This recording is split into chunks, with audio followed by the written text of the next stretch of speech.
हरे कृष्ण। गीता अमृतम में आप सभी का स्वागत है। तो हम आ गए हैं भगवत गीता अध्याय 8 श्लोक क्रमांक 5। भगवान कृष्ण हमको उस बारे में बताएंगे जो भगवान ने 7वें अध्याय के 30वें श्लोक में बताया था कि स अधिभूत अधिदेवम माम स अधियज्ञम च ये विदु प्रयाण काले अपि च माम ते विदुयुक्त चेतसा, कि जो अधिभूत अधिदेव और अधियज्ञ को जानता है वो शरीर छोड़ते समय मेरे को जान सकता है।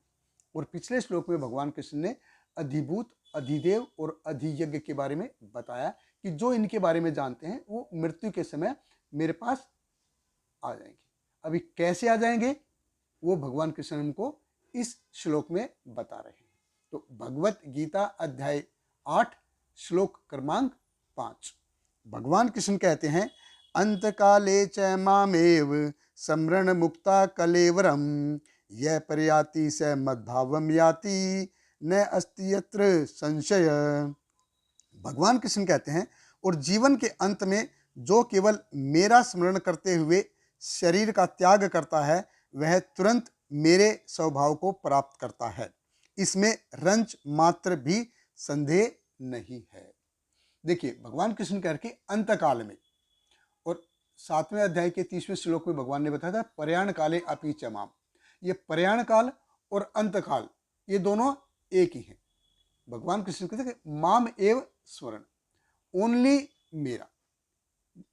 एव मतलब डेफिनेटली, कि सिर्फ मेरा, कि सिर्फ मेरा स्मरण, माम एव स्वर्ण, कि भगवान कृष्ण का स्मरण और किसी का क्यों नहीं भाई।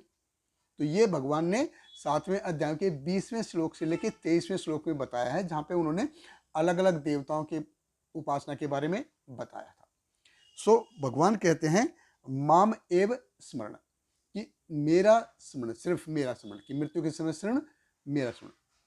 स्मरण मुक्ता कलेवरम, कि मृत्यु के समय अगर सिर्फ शरीर छोड़ते समय सिर्फ मेरा स्मरण करता है। स यह प्रयाति स मद भावम याति, कि वो मेरे भाव को प्राप्त करता है, मेरा भाव अविनाशी और नित्य भाव है उसको प्राप्त करता है। और भगवान ने इस अध्याय के जो तीसरा श्लोक था 8.3 में ही बताया था कि अक्षर ब्रह्म परमम स्वभाव आध्यात्म उच्चते। और इस श्लोक में भगवान कृष्ण ने मद भाव, कि भगवान का भाव कैसा है। देखिए जीव का भाव, जीव का स्वरूप कैसा है, ये आध्यात्म है। ओरिजिनल नेचर जीव का जो है आध्यात्म है, और जिसकी वजह से अलग अलग शरीर प्राप्त करता है वो भूत भाव है, वो कर्म है। तो भगवान कृष्ण कौन है, उनका भाव क्या है, ये भगवान ने पिछले श्लोक में ही बताया है।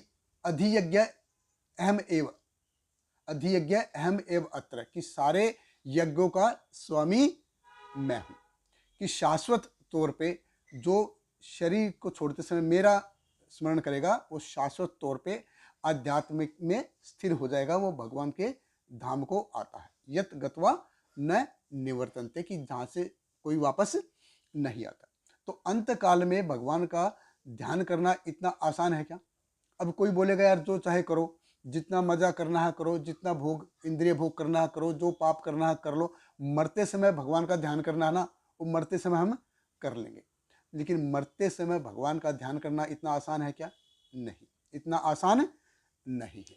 देखिए जीव जब शरीर छोड़ता है तो उसके लिए मृत्यु बहुत ही भयानक परिस्थिति है, बहुत ही डरावनी स्थिति है। क्यों है, क्योंकि जिंदगी भर जितना मैंने प्रयत्न किया है, जितना संघर्ष किया है, जितना मेहनत की, जितनी लड़ाई की, जितने सपने देखे, जितना कुछ जोड़ा, वो सब फ्रिक्शन ऑफ सेकंड, ये सब एक सेकंड में छिन जाएगा।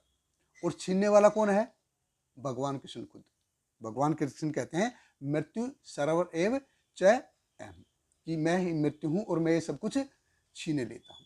देखिए भगवान का भाव असल में कैसा है, ईश्वर परम कृष्ण सतचित आनंद विग्रह अनादिर आदिर गोविंद सर्व कारण कारण। तो भगवान का स्वभाव भाव कैसा है, सतचित आनंद, सत मतलब शाश्वत, चित मतलब ज्ञान से पूर्ण, और आनंद मतलब आनंद से पूर्ण। तो हमारा भाव है, हमारा शरीर कैसा है, ये पंच महाभूत का बना है, पृथ्वी जल अग्नि वायु और आकाश से बना है। लेकिन भगवान का जो है शरीर वो ऐसा नहीं है, वो सत चित आनंद से बना है। कई बार भगवान को निराकार भी कहा जाता है। निराकार मतलब भगवान का ऐसा आकार पंच महाभूत से बना हुआ आकार नहीं, भगवान का आकार कैसा है, सत चित आनंद से बना हुआ है, उसका बना हुआ है। तो जब कोई भूत भाव को छोड़ के, अंत समय में भूत भाव को छोड़ के मत भाव को प्राप्त करता है, तो भगवान कृष्ण कहते हैं कि वो मेरे पास आता है, यत गत्वा न निवर्तन्ते, वो मेरे शाश्वत धाम को प्राप्त होता है, जहाँ पे कोई जाके वापस नहीं आता। अभी मृत्यु के समय अगर मैं सिर्फ मेरे बारे में, मेरे फैमिली मेंबर के बारे में, मेरे बैंक बैलेंस के बारे में, मेरे घर के बारे में, मैं दिस थिंग दैट थिंग, अगर इसके बारे में सोच रहा हूँ, तो भगवान कृष्ण के बारे में सोचना ये बहुत ही मुश्किल हो जाएगा, बहुत ही डिफिकल्ट हो जाएगा। तो इसके लिए अगर अंत समय में भगवान का ध्यान करना है, तो उसके लिए हमको साधना और भगवान को याद करने की प्रैक्टिस ये बहुत जरूरी है। अंत काल में स्मरण करना है, तो अंत काले च मामे स्मरण, अंत काल में अगर स्मरण करना है तो दो चीजें बहुत महत्वपूर्ण है। एक है भगवान के नाम में श्रवण और एक है कीर्तन। जब हम भगवान के नाम, रूप, गुण, लीलाओं के बारे में श्रवण करते हैं और भगवान के पवित्र नाम का कीर्तन करते हैं, हरे कृष्ण कृष्ण कृष्ण हरे हरे, हरे राम राम राम हरे हरे, जब हम ये दो चीजें करते हैं तो अंत काल में भगवान का स्मरण करने में हमको आसानी हो जाएगी।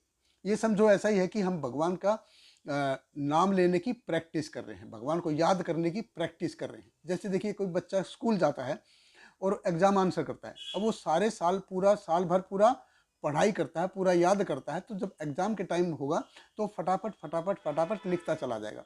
लेकिन अगर उसने पूरे साल मेहनत करी ही नहीं है, पढ़ाई करी ही नहीं है, तो एग्जाम के टाइम के में उसके दिमाग में पूरा झमेला चलेगा। ऐसा ही अगर हम जिंदगी भर इंद्रिय भोग मनोभोग ये करते रहेंगे, सब कुछ पाने के लिए प्रयत्न करते रहेंगे, उसके बारे में सुख दुख से लड़ाई करते रहेंगे, तो हम अंत काल में भगवान का नाम लेना बहुत ही मुश्किल हो जाएगा। अंत काल में भगवान का नाम लेना बहुत ही मुश्किल हो जाएगा।